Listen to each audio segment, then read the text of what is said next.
Hello my people, hope you are doing fine wherever you are watching or listening me from. Welcome to BTM News Kenya.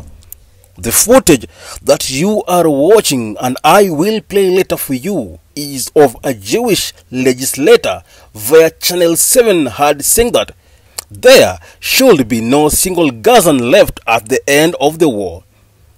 He also said all aid should be stopped, no supply of water, and there are no innocents.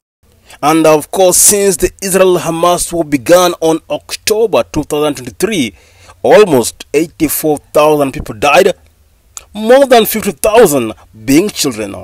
So, if a lawmaker can say such things, then it's really worrying. Anyway, after watching the video and listening to what he said, you can give me your thoughts down the comment section below, and don't forget to like and subscribe to our YouTube channel. מה שעשינו במסגרת מבצע עם כלבי, שהוא חלק מתוך חרבות ברזל באיראן, חייב להיות מושלם במרכבות גדעון ברצועת עזה, ובמה שאנחנו צריכים להמשיך לעשות גם ביהודה ושומרון.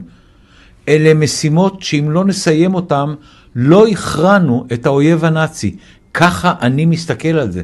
המלחמה שלנו היום, אליה יצאנו ב7 באוקטובר, היא מלחמה כנגד אויב נאצי שאיים על קיומו של העם היהודי בארץ ישראל. זאת האמת כולה. אז החליט ראש הממשלה שהוא עושה את זה בטור. אני איתו, אין בעיה, בוא נעשה את זה בטור.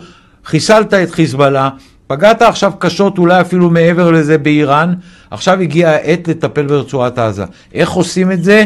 מורידים את הכפפות, מפסיקים את ההומניטרי, מפסיקים חשמל, מפסיקים מים, מתחילים להרוס ומגרשים מרצון, מה שנקרא, הגירה מרצון את העזתים.